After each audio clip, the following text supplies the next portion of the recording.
Imagine standing at the edge of a vast canyon, the kind that stretches into infinity under a sky bruised with the colors of dusk, deep purples bleeding into fiery oranges, the wind carrying echoes of forgotten rivers long dried up. You felt it, haven't you? That insistent tug deep in your core, a divine ember smoldering just beneath the surface of your everyday chaos, yearning to erupt into a wildfire that consumes doubt and illuminates truth.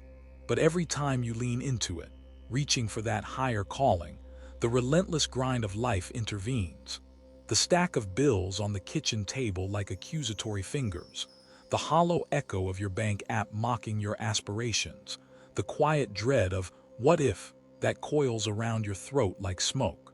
What if I told you this isn't some cruel cosmic prank?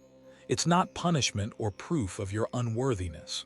No, it's a profound invitation, a breadcrumb trail laid by the universe itself, whispering. To truly touch the divine, to awaken the God mind within, you must first embrace the wealth that reflects its boundless nature. Let me pull you into my own story, because nothing bridges the gap between idea and ignition like shared vulnerability. Picture this. It's a humid summer night in 2017, the kind where the air clings to your skin like regret. I'm 28, hunched over a flickering laptop in a one-bedroom apartment that doubles as my office, studio, and occasional confessional. The walls are papered with peeling posters of quantum physicists and yogis, a mismatched altar to the enlightenment I chase but can't quite grasp. My freelance graphic design gig. It's a ghost ship, clients vanishing mid-project, payments delayed into oblivion.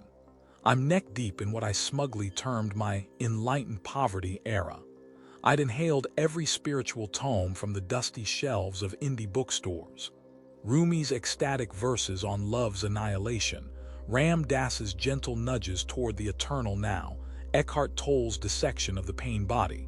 Detachment, I preached to myself in the mirror, was the golden ticket. Money, a lowly illusion, a chain forged by the ego's greedy hands. I'd sink into hours-long meditations, legs crossed on a threadbare rug, murmuring affirmations of inner riches while my stomach growled in protest, and my credit card statements piled up like unanswered prayers. One evening, after yet another email rejection, "We're going in a different direction," I shattered, not with tears but with a raw, guttural howl that echoed off the thin walls. I slid to the floor, back against the cool linoleum, and stared at the water-stained ceiling as if it held the universe's customer service line. Why? I rasped into the void. Why can't I have both, the light of spirit and the freedom of abundance? Why does every step toward God feel like a detour through the desert of lack? Thunder rumbled outside, a dramatic underscore from the heavens, and in the strobe of lightning, clarity cracked open like a geode. The great luminaries of history, they weren't starving sages in rags, scraping enlightenment from the bones of deprivation. No. Siddhartha Gautama, the future Buddha, was cradled in the lap of luxury, surrounded by silken pavilions and gardens blooming with the excess of a kingdom's favor. He didn't flee wealth to find wisdom. He transcended attachment while immersed in it, his palace a training ground for discerning the transient from the eternal. And Jesus? Oh, the miracles weren't mere parlor tricks for the destitute. Loaves and fishes multiplied not in scarcity's shadow, but as a defiant proclamation of provision's infinity.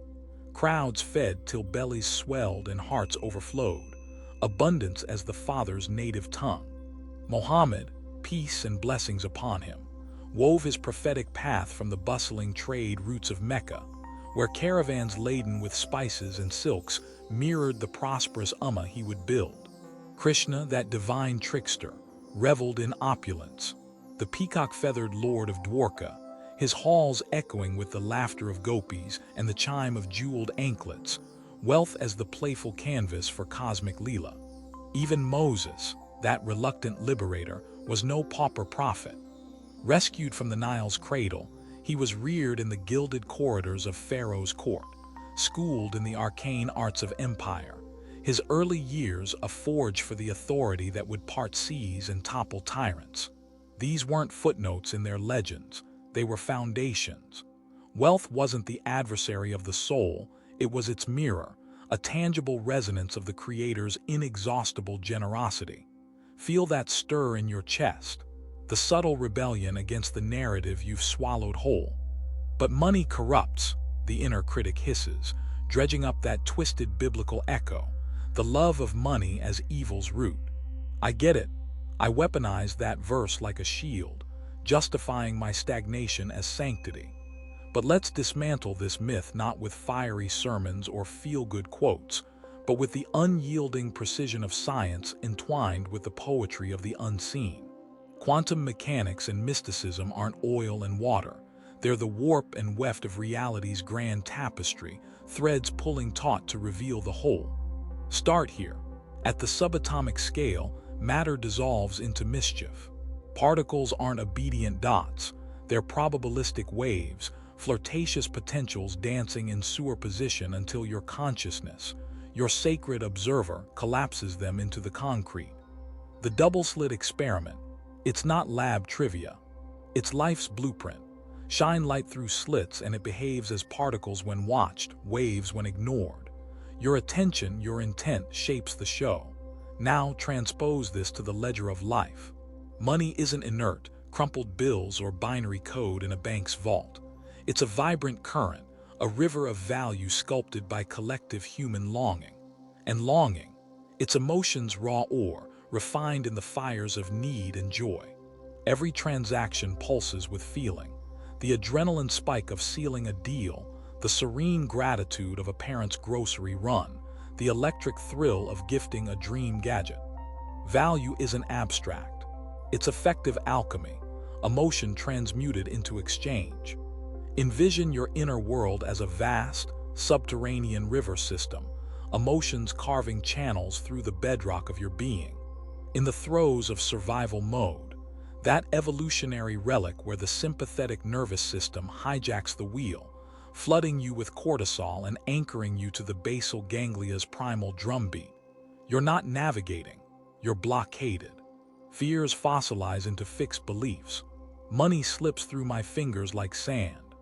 Vibrations sink to a guttural rumble, a frequency that broadcasts lack and summons symphonies of setback, unexpected repairs, ghosted opportunities, the slow bleed of quiet desperation. It's entanglement gone awry. Your energy quantum linked to the world's scarcity script, pulling in partners, prospects, and plot twists that echo your echo. But here's the revelation, the pivot point where despair alchemizes to dawn. Your brain is no static monument. It's a plastic paradise, neuroplasticity the sculptor granting you chisel and clay. Rewire deliberately. Begin in the micro moments, that next latte run. Don't clutch your wallet like a talisman against doom. Exhale. Infuse the swipe with ceremony. Whisper internally, this flow returns tenfold, a boomerang of benevolence. Feel the reciprocity, the universe's nod of approval. Over time, these micro-shifts cascade, forging new neural highways where abundance accelerates unchecked. It's not woo-woo, it's waveform wizardry, your elevated emotion tuning the dial to prosperity's station. I witnessed this unfold in real time with a client I'll call Elena, a fiercely intuitive life coach whose practice had plateaued at a modest $75K annually. She was a whirlwind of wisdom, tarot spreads by candlelight, sound baths that hummed with healing, but her books balanced on a knife's edge of anxiety. Charging feels like theft from the soul, she'd lament during our sessions, her voice a fragile thread. We didn't audit spreadsheets first, we excavated the psyche. What if prosperity isn't plunder? I posed, echoing her gaze. What if it's the pulse of the divine, your inherent rhythm in the grand orchestra? We charted the mental plane, the causal realm, the architect's blueprint before the builder breaks ground. Beliefs first. We uprooted the weeds of wealth wounds.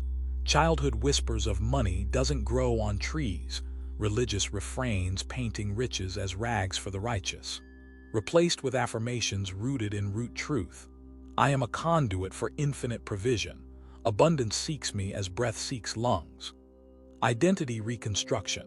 no longer the struggling seer, but the sovereign steward, envisioning Alina as the queen of her queendom, clients flocking like moths to her luminous flame. Thoughts as gardeners, daily dawn rituals, journaling cascades of gratitude for the unseen inflows, a kind word from a stranger, the serendipity of a parking spot near the bank. Emotional conviction. We anchored in somatic practice, her body the barometer, chest open during visualizations of overflowing accounts, tears of release when scarcity's grip loosened. Attention as curator. A wealth whisperer journal chronicling synchronicities, no matter how small, training her focus to feast on flow. Only then the physical plane the effect, the canvas kissed by the cause's brush. Alina hiked her session rates 40%, not with disclaimers but declaration. This investment unlocks your highest potential. She launched a signature circle, Abundance Alchemy, blending mindset mastery with money magic, drawing in high-vibe souls ready to pay premium for transformation. 8 weeks later, revenues surged to $140K, her calendar a constellation of committed clients and the real alchemy, an after-hours epiphany. Curled in her sun-dappled studio, post a group session alive with laughter and breakthroughs, she felt it pierce her like dawn's first ray. The God mind. Not in ascetic stillness, but in the buoyant act of wiring bonuses to her assistant, the energy looping back as ecstatic expansion. It's like, God smiled through the numbers, she texted me, emojis bursting like fireworks. This triad, physical, mental, spiritual, isn't a ladder to climb sequentially. It's a hologram, each plane informing the others in luminous loop. The physical, action's arena where sweat meets soil, but it's the lowest octave, affects echo chamber. Animals toil without transcendence. We do too when we lead with labor alone. The mental plane reigns as cause, the forge where beliefs birth blueprints, identities ignite inertia, thoughts till the terrain of tomorrow. Yet it bows to the spiritual summit. The unseen observer, the quantum witness where wave potentials whirl in pure potentiality. Here, abundance isn't accrued, it's assumed. A baseline bliss, peace unprovoked, desire dissolved into divine satiety. To summit this peak, you must shed survival's skin. Why? Because anxiety is an energetic anchor dragging your frequency to the mudflat of manifestation, where the universe, ever the mirror, reflects your inner inventory. Allow me to unfurl a modern parable, inspired by the high-stakes haze of tech's frontier, a tale of circuits and souls colliding. Enter Kai, a 35-year-old wunderkind who'd coded his way from dorm room hacks to a $10 M valuation in AI-driven wellness apps. Algorithms whispered personalized peace to users worldwide. Venture calls buzzed like bees to honey, but Kai, he was a hollow king on a throne of ones and zeros. Pitch decks dazzled, but private jets felt like escapes from the imposter gnawing at his core. What if the bubble bursts? He'd confide to his reflection, nights blurring into code-fueled caffeine binges. Neville Goddard's voice droned from earbuds. Imagination creates reality, yet his coffers constricted, cash burn outpacing charisma. A sabbatical in the ancient hush of Sedona's vortexes became his crucible. Amid crimson cliffs that clawed at cerulean skies, Kai confronted the serpent in his garden. His adoration of money was laced with venomous fear. "I like money," he voiced to the wind, the admission landing like a stone skipped across still water. No judgment, just ripples of release. We reconvened virtually, rebuilding from the ethereal apex downward. Spiritual plane, dawn invocations embodying enoughness eternal, meditations where he'd dissolve into the void, emerging as the infinite source money merely mirrors. Mental mastery, adopting the avatar of the awakened mogul, decisions from delight, not dread. Boardroom visions of ethical empires scaling sustainably. Physical propulsion, a pivot to AI for collective consciousness tools, pricing as proclamation of worth, partnerships pursued with playful precision. 6 months on, Kai's firm crested $50 M, but the metric that mattered was metaphysical.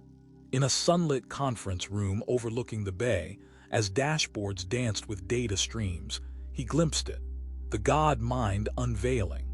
Patterns in the code fractalized into cosmic code, user testimonials twinkling like stars in a private galaxy. It's not about the millions, he later shared over virtual whiskey. It's the merge wealth as the waveform, spirit the wave maker.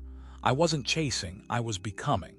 Now lean and close, because this is the scalpel to your soul's scar tissue. How many more dawns will you surrender to the specter of shame? That insidious money-guilt complex, sown in the furrows of family folklore and faith's fearful fables. It's not protection, it's pilferage. It broadcasts a repellent hum, shooing prosperity like a force field gone feral. Inherited from pulpits thundering, camel through needle's eye, or parents pinching pennies with prayers of just enough. It whispers you're tainted for wanting more. But flip the gospel. The love of money isn't evil seed. It's lack that festers into vice, desperation birthing deceit, envy unchecked. True evil, the systemic slight that convinces the capable they're culpable for craving their crown. Shatter it with sovereignty. Declare aloud, let the words carve canyons in your consciousness. Abundance is my birthright, woven into my stardust sinews. Repeat till resonance replaces resistance. Infuse the everyday with esoterica, handing over cash for croissants like consecrating communion, tipping the barista as if seeding a sacred grove. This isn't avarice, it's astrophysics. The cosmos, that prodigal progenitor, squanders not on its spawn. Galaxies whirl in wasteful wonder, black holes banquet on bounty, your portion, no less lavish. As we ascend toward that apex, the God mind, where finite flesh fuses with infinite flame, revisit the seers on their solitudes. Not in destitution's den, but domiciled in dominion's dazzle. Moses mantled on Meru, tablets trembling with thunderous truth. Elijah enraptured in Horeb's hush, chariot of fire his farewell flourish. Jesus jacaranda crowned on Tabor, face alight as the law and prophets. They're eerie. One of extravagance elevated, manna mornings, Red Sea recitals, transfiguration's terpsichore. Yours beckons similarly. Audit your effective architecture. When money moves, what melody plays in your marrow? Journal the jubilation in expenditure, the glee in generosity. Harmonize the planes, spiritual submersion in source, mental molding of magnificence, physical propulsion with panache. Witness the wasteland widen to wonderland, your ember to eternal blaze. Yet when shadows slink in, as they invariably do, those ancestral apparitions of unworthy, pause. Inhale the incense of now. You're no nomad in need. Your nobility incarnate. The Most High murmurs not to the malnourished but modulates through the magnanimous. Seize your scepter of silver and spirit. Ignite. The epic aches for your affluent aura. And in this breath, this beatific blink, what if it's the portal? The ember in your eye, the hush in your heart, it's hailing you home. Cross, crystallize the cascade you crave. In grace's grip, go forth gilded. Shalom.